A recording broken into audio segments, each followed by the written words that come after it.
Hi everyone, my name is Tracey Jeffrey and I am in my kitchen here in County Down, which is in an area of outstanding natural beauty here in Northern Ireland, and it's a beautiful sunny day. I am going to make a recipe for you, a beautiful tasty sweet bread that I make for my Maloney and Kelly guests when they come to my kitchen. So I'm going to take you through the recipe, and I'm also going to give you the recipe so you have your own measurements and so on, hoping that you might try and make this.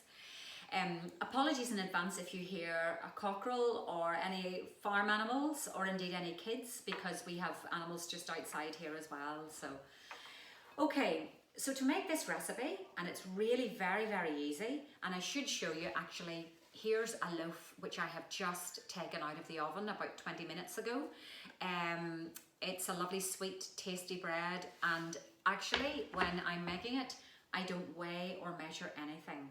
Okay, so that's really how easy it is, and that's very much how these breads would have been made traditionally. So the first ingredient, and there are only 4 in total, is my soda bread flour. And the soda bread flour is basically a very good quality flour which is milled locally and grown in these fields around here. The soda bread flour has the raising agents already in the flour, so it's peculiar to Northern Ireland. You don't even find it in the south of Ireland. It's very much our local flour. Okay, and I'm going to put in a good big handful and then about a kind of a smaller handful of the flour. The next thing I'm going to add then will be my dried fruit. So I have here some raisins and sultanas.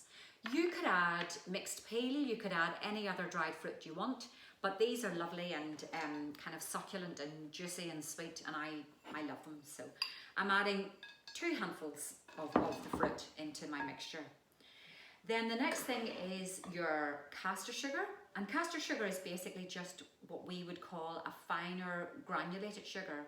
It's perfect for baking and making sweet dishes, and I put in 2 liberal tablespoonfuls of it. Even if I'm having this bread with, say, cheese or whatever, I still think you want to have that little bit of sweetness to it. Okay, and then my last ingredient here is just a little bit of baking soda or bicarbonate of soda. I've mentioned that the raising agents are already in the flour, but because this is a heavier dough, I'm just giving it a bit of an extra hand. So next thing you do is just amalgamate, get all your ingredients together, introduce maybe a little bit of air. I'm only doing this maybe 3 or 4 times, okay? And that's it. So there it is so far.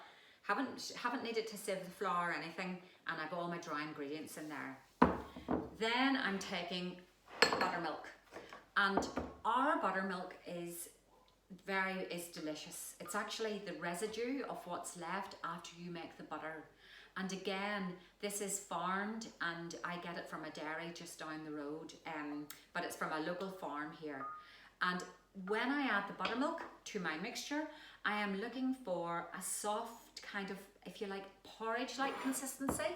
So I'm really, with this recipe and with nearly all of the breads that we make, the traditional Northern Irish breads, is that you're looking for a soft texture, okay? You're looking for a nice soft consistency.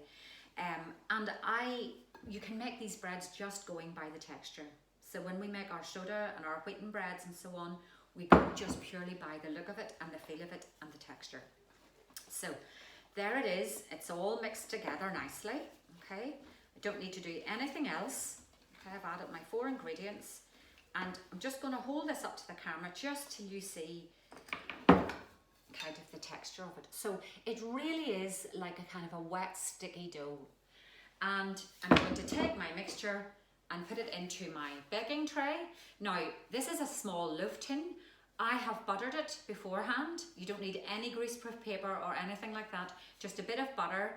Actually, I normally melt the butter in and then kind of put it around the tin with my pastry brush.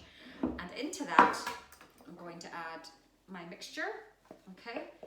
And there it is. So, mixture in the tin, okay? Just spread it out as you would do to the 4 corners. And then the last thing I do, which you can choose to do or not as you please, but I find it gives it a lovely crunch, is I'm adding a little bit of demerara sugar, right? And demerara sugar is like almost like a muscovado sugar. It's this very, it's a brown sugar and it's a sweet sugar. But this is, the granules of this are slightly coarser. And I just apply that liberally to the top of the loaf. And then I put this into the oven at about 160, 170 for about 25 to 30 minutes. Take it out, let it sit on your cooling tray for 10, 15 minutes if you can wait that long. And then just take it and cut it up. And this is how it cuts up. And it's lovely and moist and soft inside and crunchy on the top. Now, what I have with that every single time is some of our hand-rolled, handmade butter. It is the most delicious butter ever. Again, it's from a local farm just down the road. And I apply this liberally. And if I'm feeling very much kind of in an indulgent sort of mood, I'll have some of my blackcurrant jam. Blackcurrants are actually in season at the minute, so I'm out picking those day and daily. And that's it. It's the easiest thing to make, and I hope someday to be welcoming you to my kitchen where you'll be making this yourself. Thank you.